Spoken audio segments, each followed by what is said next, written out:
Deutéronome, chapitre 19.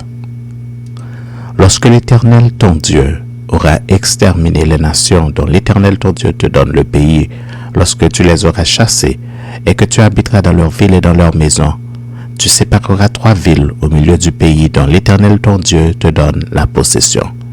Tu établiras des routes, et tu diviseras en 3 parties le territoire du pays que l'Éternel, ton Dieu, va te donner en héritage. Il en sera ainsi, afin que tout meurtrier puisse s'enfuir dans ces villes. Cette loi s'appliquera au meurtrier qui s'enfuira là pour sauver sa vie, lorsqu'il aura involontairement tué son prochain sans avoir été auparavant son ennemi. Un homme, par exemple, va couper du bois dans la forêt avec un autre homme, la hache en main. Il se lance pour abattre un arbre, le fer échappe du manche, atteint le compagnon de cet homme et lui donne la mort. Alors, il s'enfuira dans l'une de ces villes pour sauver sa vie, de peur que le vengeur du sang, échauffé par la colère et poursuivant le meurtrier, ne finisse par l'atteindre s'il avait à faire beaucoup de chemin, et ne frappe mortellement celui qui ne mérite pas la mort, puisqu'il n'était point auparavant l'ennemi de son prochain. C'est pourquoi je te donne cet ordre. Tu sépareras 3 villes.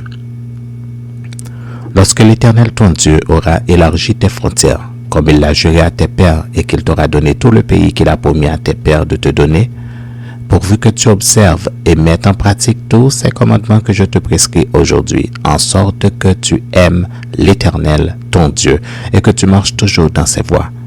Tu ajouteras encore 3 villes à ces 3-là, afin que le sang innocent ne soit pas répandu au milieu du pays que l'Éternel ton Dieu te donne pour héritage, et que tu ne sois pas coupable de meurtre.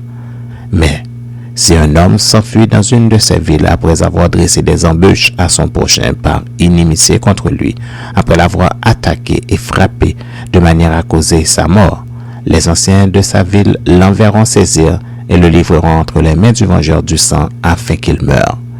Tu ne jetteras pas sur lui un regard de pitié. Tu feras disparaître d'Israël le sang innocent et tu seras heureux. Tu ne reculeras point les bornes de ton prochain posées par tes ancêtres dans l'héritage que tu auras au pays dont l'Éternel ton Dieu te donne la possession. Un seul témoin ne suffira pas contre un homme pour contester un crime ou un péché, quel qu'il soit.